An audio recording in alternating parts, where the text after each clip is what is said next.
Hello, my name is Sterling Combs. I'm a BSN student at Mercy College of Nursing, and this is my roommate and friend. Introduce yourself. I am JT Dick.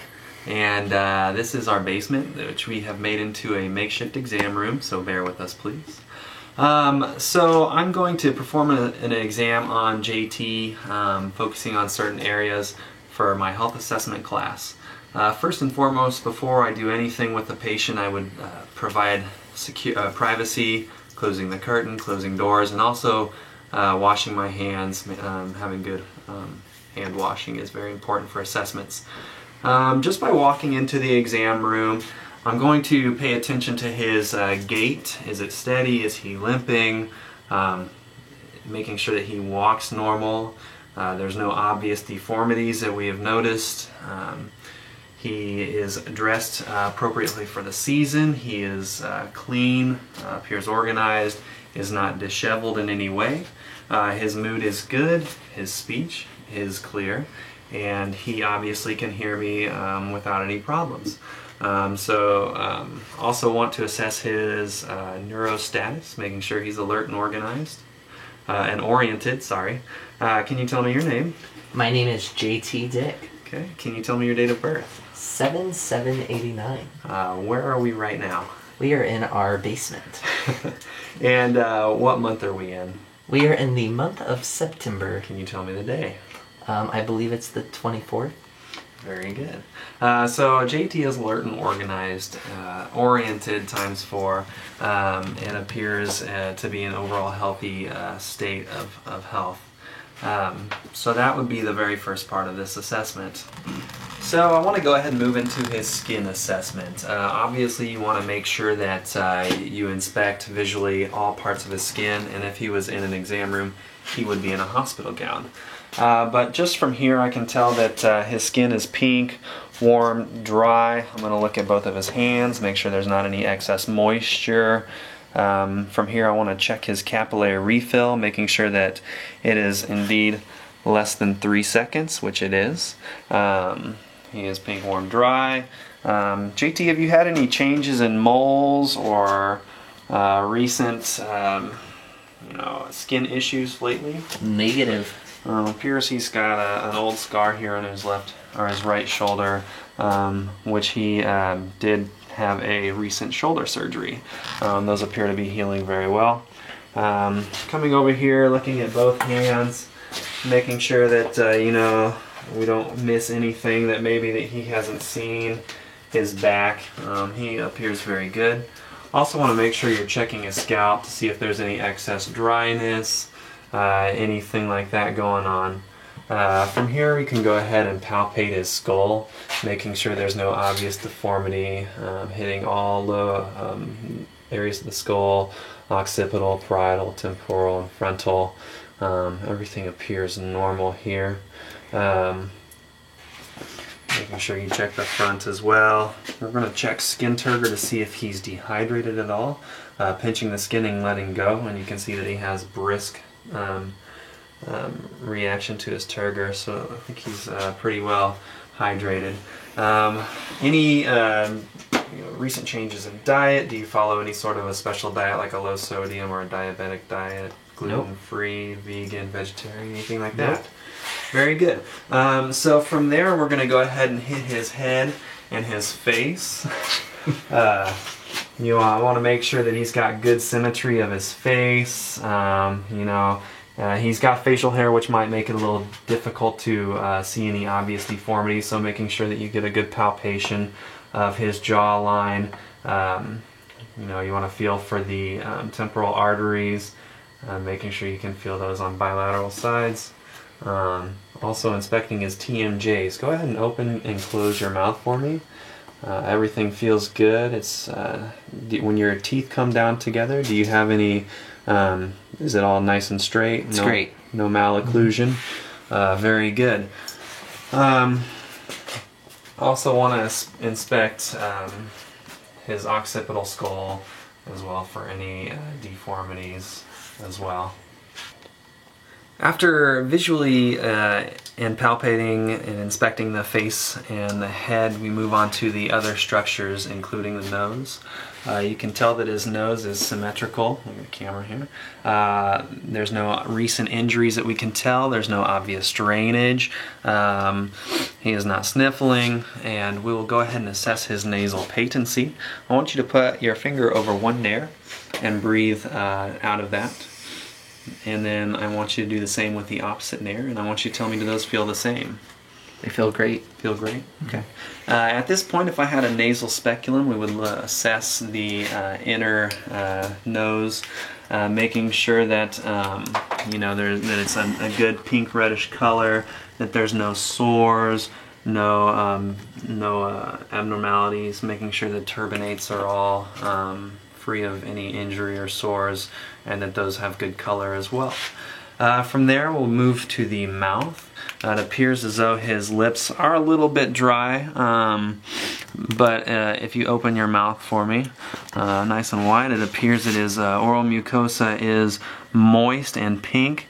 If you can see, look in the camera and open your tongue. It looks as though his tonsils are a little bit inflamed, which I know he's been has been fighting a cold as well, and I saw some white spots in the back there. Go ahead and open again, right in the back corner of the mouth. But otherwise, it appears as though his gums are pink and moist. There's no obvious cavities or dental caries. The soft and hard palate of his mouth both look normal. No jaundicing or any of that. And I don't see any sores. Go ahead and say "ah" for me. Aww. And as you can see, let me get the camera in there, that his uvula is midline and moves in a normal back and forth motion. And that we are testing for cranial nerves 9 and 10. Go ahead and stick your tongue out and see how the tongue is midline fashion. That's cranial nerve 12. So everything appears to be good in his oral mucosa. And go ahead and put your tongue back in your mouth. So that would be the nasal, the nose and the mouth assessment. From there we can move on to the ears. Obviously we would want to inspect the structures first, making sure there's no abnormalities. No bleeding or excess cerumen that we can tell from the ears. We're going to perform a whisper test, which I will have you cover your ear, and then I'm going to whisper something into your ear, and I want you to tell me what I say. Repeat.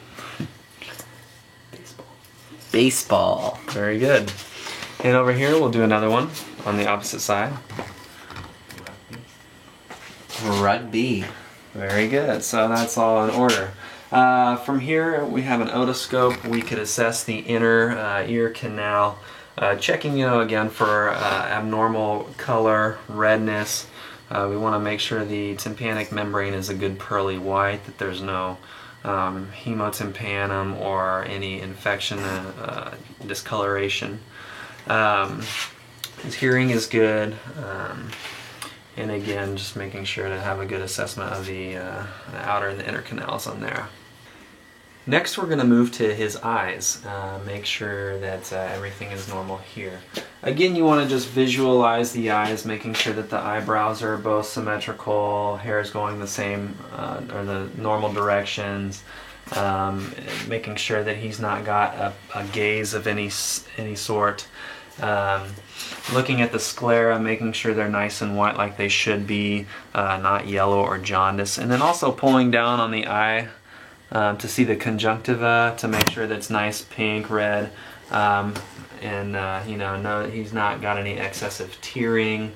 You want to use your pen light for this to assess his pupils. I'm going to shine a light in your eyes twice to assess your pupillary response. So the first one you can see as we go in, his pupil constricts over here. And then you also have the same response over here as well. We'll do the other eye as well. He's got good pupillary response here. and again there. So we know that his pupils are equal, round, they react to light, and then I want to check for accommodation as well. I want you to look at my nose, and then look to the wall behind me, and then back to my nose. Very good. And I want you to follow my finger over here, to your up, down, and then in as well. And they have very good accommodation. From here I also want to make sure that his irises are both normal, they both appear round and are the same color on each side. And then I'm going to check his peripheral vision. I want you to tell me when you can see my fingers in your peripheral vision coming in, okay? No. Okay. No. Okay. No. Very good. Then I'm also going to check the 6 cardinal gaze directions, which is cranial nerves 3, 4, and 6. From here I want you to just look at my nose, and I'm going to go in 6 different positions with numbers, and I want you to tell me what number I'm holding up, okay? 3. Okay. 3, 4. Okay. Over here. 2. Okay. 2. 3. 5. Very good. So there's no abnormal findings with his eyes at this point. So very good. So as well with the eyes, we would want to check a visual acuity, which we would use a Snelling chart. If you've been to the eye doctor, then you've definitely done one of these. It's a big chart with a bunch of letters on there where they stand about 20 feet away, and they ask you to read down to the lowest, smallest letters that you can. And they'll have you do one over each eye as well to make sure that they're equal. We're going to go ahead and assess JT's neck here. First again, overall appearance, visually inspecting. If you tip your head back just a little bit, you can tell that his trachea is midline. You can see his carotid pulses here, and we're going to go ahead and feel for those. You can relax your head back down normal. So he's got good carotid pulses on each side. They're a little bounding. I bet he's a little bit nervous to be on camera. He's got, we're going to inspect and palpate for lymph nodes in the back, and then as well in the forward, the front of the neck here, which I do not feel any enlarged lymph nodes. Also, we want to assess his thyroid, and to do that, you put your fingers around the trachea here, and you'll have him swallow. Go ahead. And you should be able to feel the borders of the thyroid whenever he swallows, making sure that it's not enlarged in any way. From there, we're going to go ahead and inspect his chest and assessing his pulmonary and cardiovascular functions. Again, visually inspecting, his shoulders appear to be equal and symmetrical on both sides. He has no tenderness to palpation. Any ribs hurting at all? Mm-hmm. Your shoulders hurting at all? Mm-hmm. No. His bony areas are all normal. I'm going to go ahead and listen to his lung sounds here. And you want to make sure that you hit all different spaces on the anterior and posterior of the chest. So every time that I lay my stethoscope on, I just want you to take a nice deep breath, okay?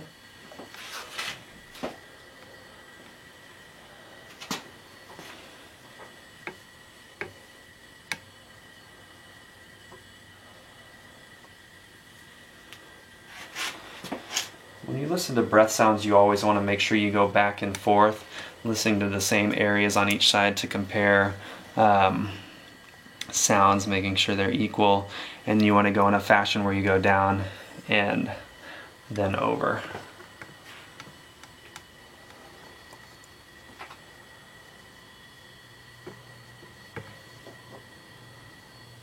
Good. On females, when you listen to the breath sounds, you don't want to listen over the breast tissue if you can. Okay. So at this point, his lung sounds are all clear. You're wanting to note any abnormalities like crackles, rails, any adventitious sounds like that. You should get some bronca sounds here, some bronchovesicular sounds more in the sternal area, and the vesicular sounds throughout the rest of the chest. Again, you also want to, I'll have you turn over here. Turn your back here. And you want to auscultate the breath sounds on the posterior as well. When you do this, you want to make sure you auscultate in between the scapula and the spine, so you're not getting a bony area of listening. So again, I'll just have you take nice breath sounds here. Okay.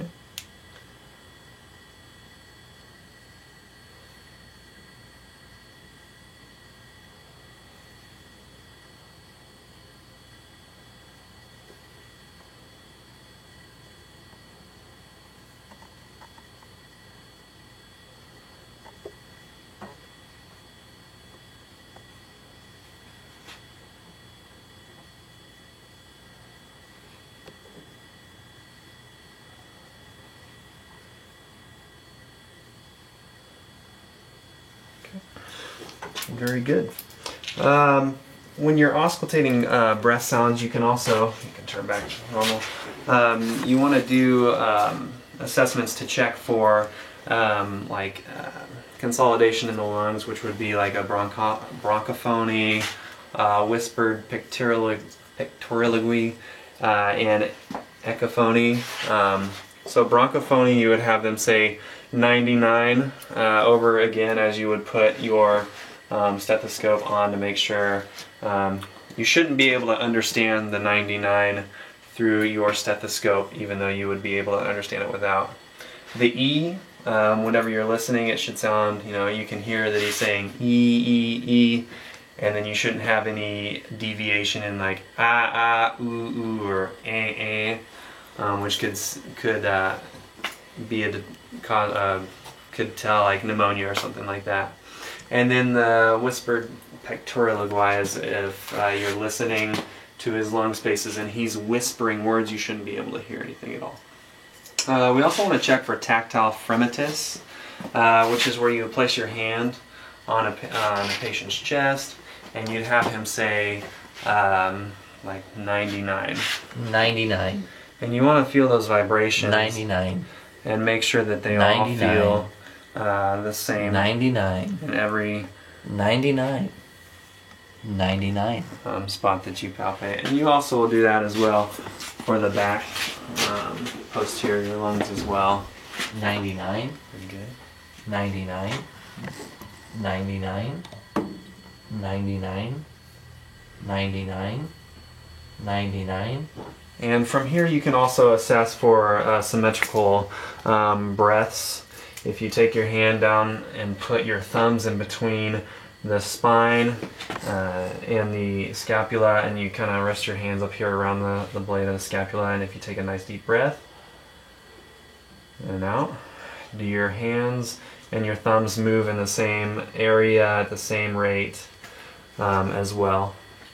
And again, you can turn back normal, making sure you get a good visual inspection. Is he breathing at a rapid rate, tachypnea?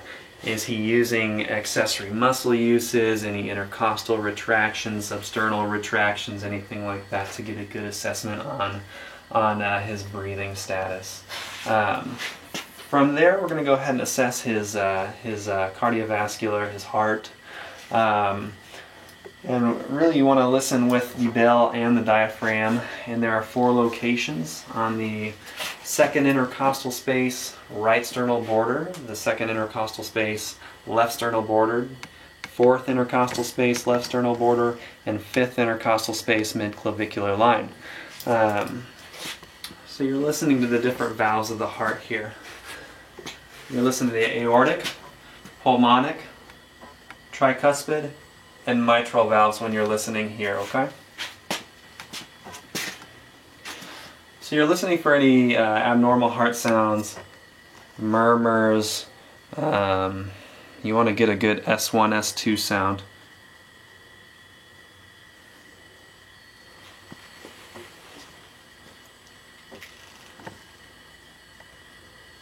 don't hear any murmurs or any extra beats or S3 or S4s.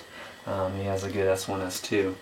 Another very important thing you want to do for your patients is you want to do a full apical pulse rate for a full minute.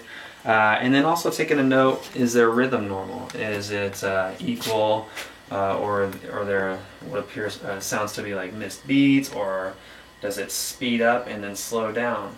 And then also differentiating between what's normal and what's not, such as a sinus dysrhythmia, where usually in younger children and teens you'll have the heart rate will speed up with breathing and then slow down with expiration. So making sure you get a good assessment of the overall body is very key into taking care of all your patients. So, I think that concludes for us today. Thank you, JT.